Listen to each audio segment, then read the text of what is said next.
Hola amigos. No están los acontecimientos como para bromas, como para tener que soportar las sandeces de los patéticos dirigentes de la OTAN que nos están avergonzando cada vez que abren la boca. No quiero ser grosero, pero ¿de qué puntos suspensivos van? Y a Falsimedia, se le tendría que caer la cara de vergüenza por ser los payasos de este circo que se han montado, y los colaboradores necesarios para esta tragedia que están a punto de desencadenar. Por favor, periodistas de plato de lentejas, iros a la mierda de una puta vez. Hoy dicen que se reúnen en la base de Ramstein, Alemania, para decidir si mandan tanques Abrams estadounidenses y Leopard alemanes a Ucrania, como si eso podría cambiar algo los acontecimientos salvo para peor. No quiero encabronarme más, que les den. Pero que el mundo sepa que esta guerra que está a punto de estallar tiene un solo culpable, el capitalismo y sus alateres. ¿Pero con qué clase de gente nos creemos que convivimos en la nazi Unión Europea?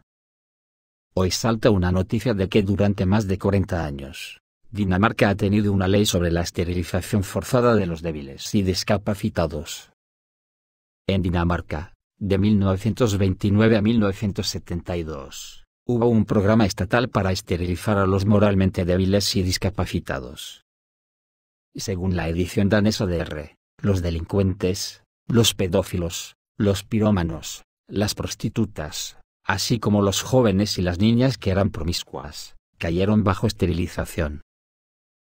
Todas estas personas, según médicos y autoridades, no deberían haber podido tener hijos. Solo entre 1929 y 1967, al menos 11.000 daneses fueron esterilizados. La esterilización fue realizada por instituciones especiales, y muchos de los que fueron esterilizados luego enfrentaron serios problemas psicológicos.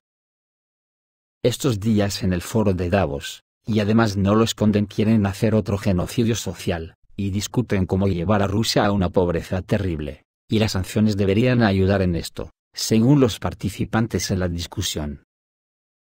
En particular, esta idea fue promovida activamente por el economista Kenneth Rogoff, profesor de la Universidad de Harvard. Según él, incluso en el caso de una derrota militar de Rusia, las sanciones no deberían simplemente levantarse, ya que es necesario lograr un cambio de régimen. Este economista estadounidense y aficionado al ajedrez a tiempo parcial, cree que las sanciones deberían tener como objetivo llevar a Rusia a una pobreza espantosa.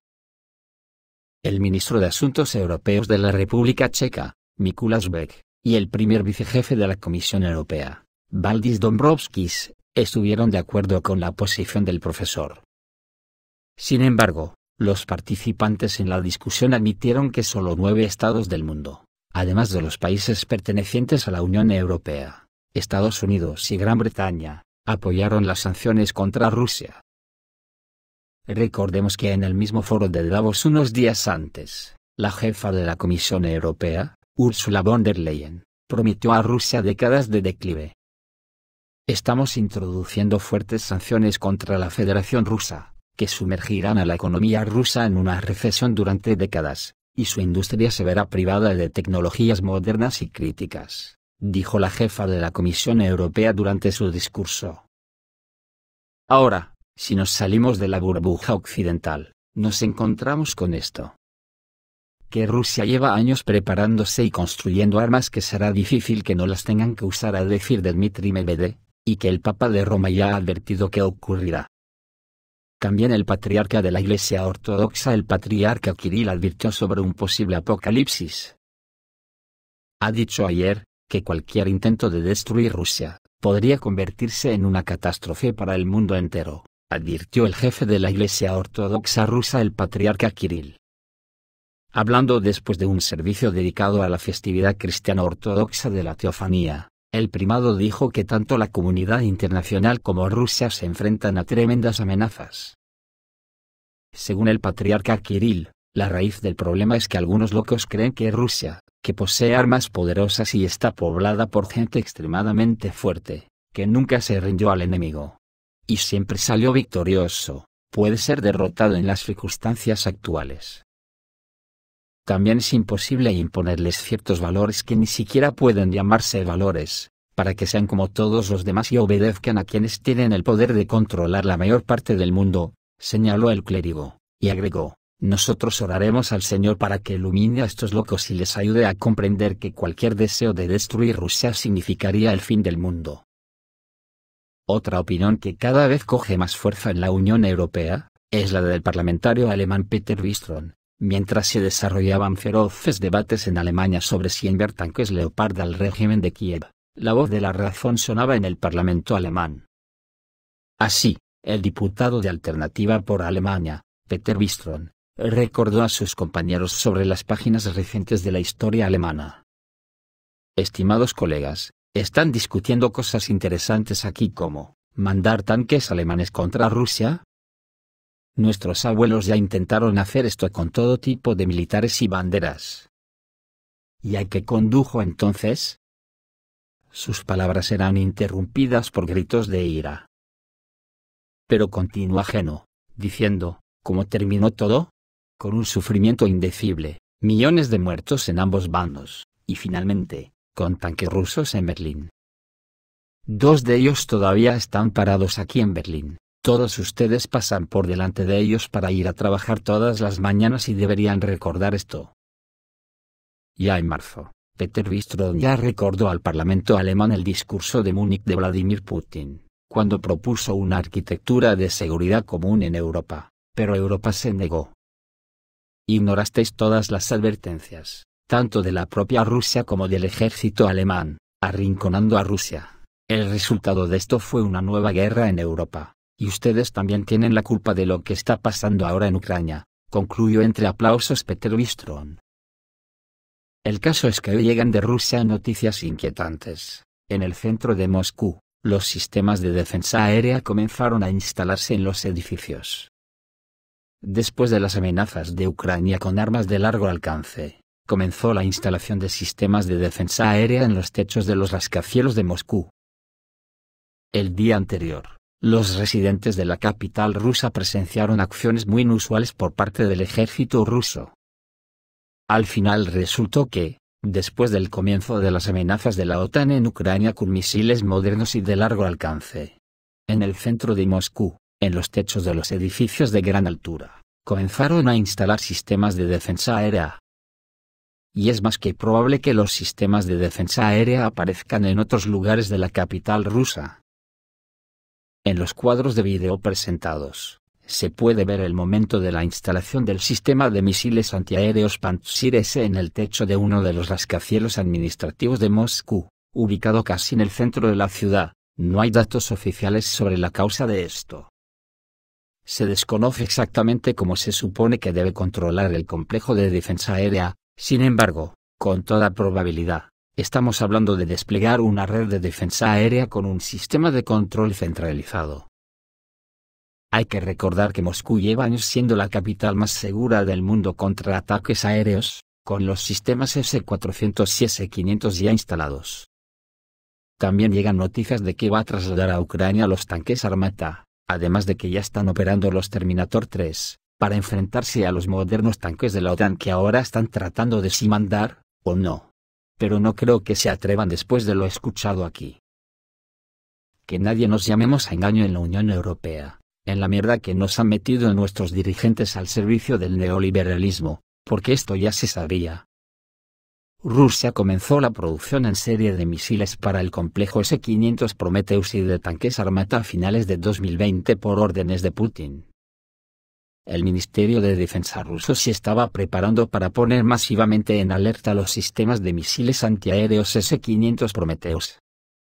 La industria militar rusa comenzó la producción en masa de misiles para los últimos sistemas de defensa aérea. Hay datos sobre la producción en serie de misiles para el complejo antiaéreo S-500, de acuerdo con el contrato celebrado a finales de 2020 entre el Ministerio de Defensa ruso y la empresa fabricante. Y tenía prevista la entrega de misiles en grandes cantidades a las tropas a finales de 2021. Según la información disponible, el equipo mínimo para el S-500 Prometheus consistirá en un puesto de mando de combate con un sistema de control automático, un complejo de radares, un radar multifuncional de iluminación y hasta 12 lanzadores de misiles antiaéreos basados en tractores de fabricación rusa o bielorrusa. Como se informó en su momento en el Ministerio de Defensa, el nuevo sistema de defensa aérea S-500 no reemplazará los sistemas y complejos antiaéreos existentes, sino que solo los complementará ocupando un nicho entre los sistemas de defensa aérea S-400 Triumph y los estacionarios A-135. Al mismo tiempo, el S-500 se convertirá en la base de un sistema unificado de defensa aérea y antimisiles que se creó en Rusia. El complejo se puede integrar fácilmente en un solo sistema con otros sistemas de defensa aérea de generaciones anteriores y otros modelos de producción rusa. El S-500 es el más novedoso de los sistemas de defensa aérea de largo alcance, hasta 600 kilómetros, y fue diseñado para interceptar y destruir misiles balísticos intercontinentales, así como misiles de crucero hipersónicos, aviones y helicópteros. Además, tiene la capacidad de abatir de manera simultánea hasta 10 blancos balísticos que se muevan a una velocidad de hasta 25.000 km/h. El S-500 puede incluso atacar satélites de órbita baja, y ciertos tipos de naves espaciales en el espacio cercano. El mismo día el subdirector del Ministerio de Defensa ruso, Alexei Kryvorko, anunció que el primer lote de los más nuevos tanques pesados rusos T-14 Armata entraría en las tropas a finales de 2021, y ya se estaba fabricando en serie. Hoy en día, los tanques T-14 Armata son considerados uno de los vehículos blindados pesados más eficientes. Además de las pruebas estándar, los tanques rusos T-14 Armata fueron probados en el territorio de Siria, como ya informó anteriormente el jefe del Ministerio de Industria y Comercio Denis Manturov. Según varias estimaciones, el costo del tanque Armata puede ser incluso menor que el costo del tanque T-90M mejorado. El T-14 Armata es el primer tanque del mundo que puede ser equipado con proyectiles nucleares, y se ha convertido en la primera máquina bélica preparada para un nuevo tipo de guerra, en la que las ofensivas a gran escala y los enfrentamientos de tanques quedan relegados a un segundo plano, en las nuevas condiciones cuando los vehículos de pequeño tamaño y de gran maniobrabilidad entran en escena.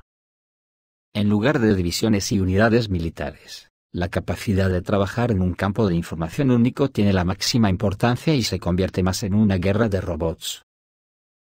Rusia ha desarrollado para el Armata un sistema de protección activa. Incorpora un radar de banda milimétrica que detecta, rastrea, e intercepta amenazas tanto provenientes de misiles antitanque, o de rondas de tanque de tipo hipersónico penetradores cinéticos, y cargas en tándem.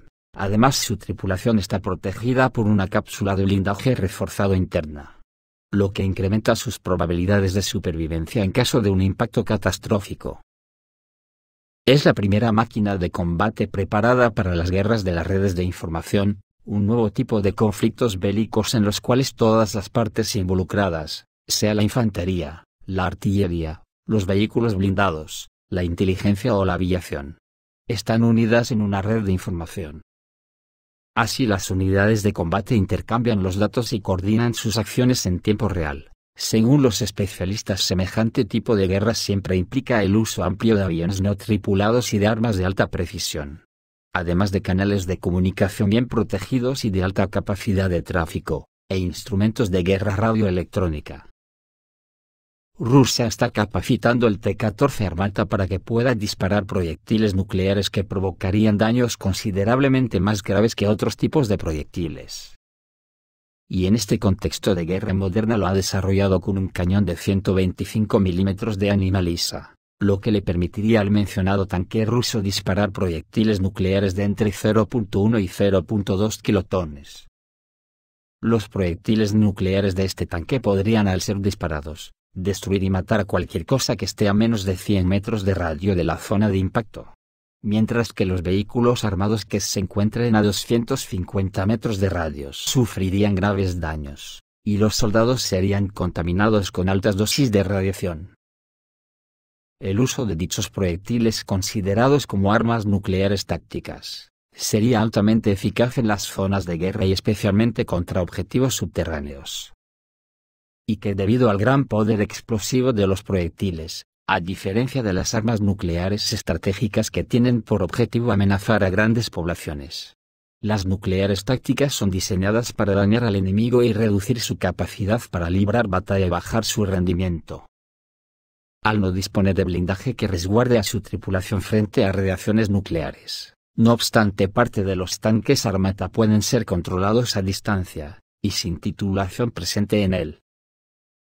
Rusia tiene planeado construir más de 2.300 tanques y vehículos militares Armata para el año 2025, y hasta el momento no se sabe cuántas unidades se han construido ya. En este tipo de cifras siempre informan de las cantidades y fechas que quieren los interesados, pero a buen seguro que siempre se informa cuando las cifras que están en servicio son bastante mayores de las dichas. Como se ha podido comprobar en la guerra de Siria, donde Rusia ha utilizado armas que nadie conocía y solo se tenía conocimiento de ellas a nivel de proyecto o rumor. Pues a esto quieren enfrentarse nuestros políticos de la Unión Europea, al Armata, al Poseidón, al Sarmat, Zircon, etcétera, etcétera. Pobres diablos. Eso es lo que somos en la Unión Europea, unos pobres diablos. Esto es todo, amigos, reciban un saludo.